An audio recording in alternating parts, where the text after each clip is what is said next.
Salut tout le monde, on se retrouve aujourd'hui pour une nouvelle FAQ qui va particulièrement intéresser les familles. Parce qu'aujourd'hui, il s'agit de parler des différents âges des enfants pour voyager avec eux. Moi, ce qu'il faut savoir, c'est qu'aujourd'hui, Iris a bientôt 18 ans et Anaka 16, mais c'est que le voyage, ça fait partie de leur vie. Iris, son premier voyage, elle avait 6 mois, Anaka 3 mois.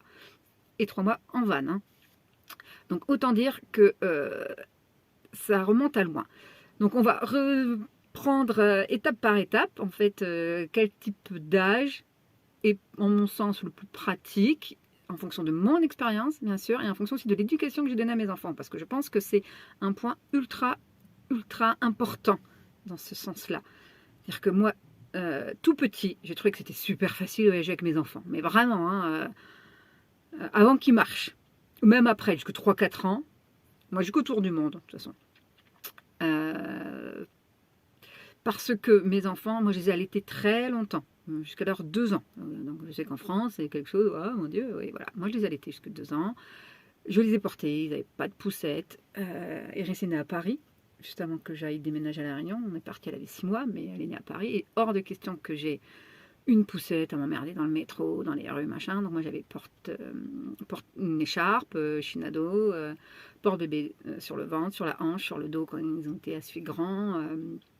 Et je les allaitais. Donc en fait, ils avaient juste besoin de moi. Ils n'ont jamais eu de doudou, ils n'ont jamais eu de tute. Donc il n'y avait pas tout un tas de gadgets à devoir emmener. Il n'y avait pas tout un tas de sacs avec tout ce qu'on pouvait avoir. Il leur fallait de quoi manger. Et encore, tant qu'ils étaient allaités, c'était rapide. Et après, moi, je cuisinais aussi beaucoup. Et puis, mangeais rapidement comme moi. Ok, les couches, tout le truc qu'on peut imaginer. Mais il n'y avait pas tout ce qu'on peut amener gadget. Moi, j'avais pas ça. Donc déjà, pour voyager, c'était beaucoup plus simple. Mes enfants étaient très dans la sécurité affective et émotionnelle, donc ils avaient surtout besoin de moi, de ma présence, voilà, pour dormir, pour être allaité. En plus, moi j'ai fait longtemps aussi du cododo, donc peu importe ce qu'on en pense ou pas, mais en tout cas en voyage, c'est hyper pratique. Voilà, pour le côté nomade, voyager avec des tout petits, c'est génial. Et le fait de les porter, moi j'ai l'habitude de les porter, donc pour faire les randonnées, ils avaient l'habitude, c'était pas compliqué de partir avec eux toute la journée comme ils voulaient. Ils avaient l'habitude de dormir sur moi, avec moi. Donc pour les voyages tout petits, c'était juste génial. Je me souviens pendant un safari, Anaka il avait 18 mois en Afrique du Sud. Il faisait un peu de bruit, il était commençait à être un peu fatigué, à être un peu énervé. J'ai fait le truc le plus évident, je l'ai mis au sein. Tout de suite, il s'est calmé, il a même fini par s'endormir, mais avant ça, il a pu voir les animaux, c'était calme, il n'embêtait personne parce qu'on était un safari à plusieurs, et ça avait été vraiment super agréable pour tout le monde, sans que lui, on soit là à le disputer, ou qu'il soit en train de trépigner. C'était vraiment très facile, et le fait de les porter aussi. Donc, en plus, il avait aussi l'habitude d'être assez fusionnel. Mes enfants, ils étaient dans les mêmes chambres, ils jouaient beaucoup aussi ensemble. Et comme Iris n'était pas non plus scolarisée, même quand Anaka était un peu plus grand, elle était à la maison avec lui. Donc dormir ensemble, c'est pas du tout un problème. J'avais une tente de voyage qui était super sympa. C'était un petit matelas avec tente, comme les tentes Quechua, mais tout petit, version moustiquaire en plus, avec un matelas à l'intérieur et tout. Ça faisait comme une petite cabane. Et ça, on l'emmenait partout en voyage. Parce qu'on a déjà fait des fois dans les nuits d'hôtel, entre 2 avions, ou mes enfants même ils dormaient en tente dans des maisons, ils adoraient ça. Dans le van, non, mais je suis sûre qu'on leur a proposé, ils auraient adoré. Donc c'est assez facile quand ils étaient tout petits de voyager avec eux, mais parce que moi dans le mode de vie que j'avais déjà avant, je m'emmerdais pas avec tous les accessoires, que j'étais pas une mère flippée non plus.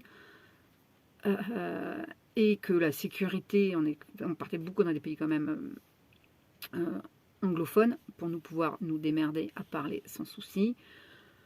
Donc, pas de prise de tête par rapport à ça. Tout petit, les enfants n'ont pas beaucoup de souvenirs forcément, mais quand on leur montre les photos, mais idéal. Hein. Pour moi, ouais.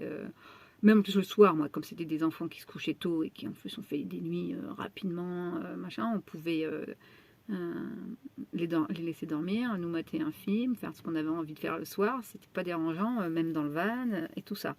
Maintenant, je sais qu'il existe des bibuphones portables et tout, d'ailleurs, moi je crois pas trop l'intérêt parce que j'imaginerais pas laisser mon enfant tout seul dans mon van et me barrer ou dans une tente. Et c'est des trucs que j'ai vu passer dans des groupes, hein, donc c'est pas, j'en parle pour ça. Réfléchissez, si vous faites la fête avec comme on peut y voir, avec plein de nomades et tout, je suis pas sûre que moi je laisse quand même mon enfant, même s'il a un babyphone tout seul, parce que dans ce genre de rassemblement, on connaît pas tout le monde, on sait pas qu'est-ce qui se passe et tout. Si tu es suffisamment près de ton van, tu l'entends, hein, ton bébé pleurer, donc voilà.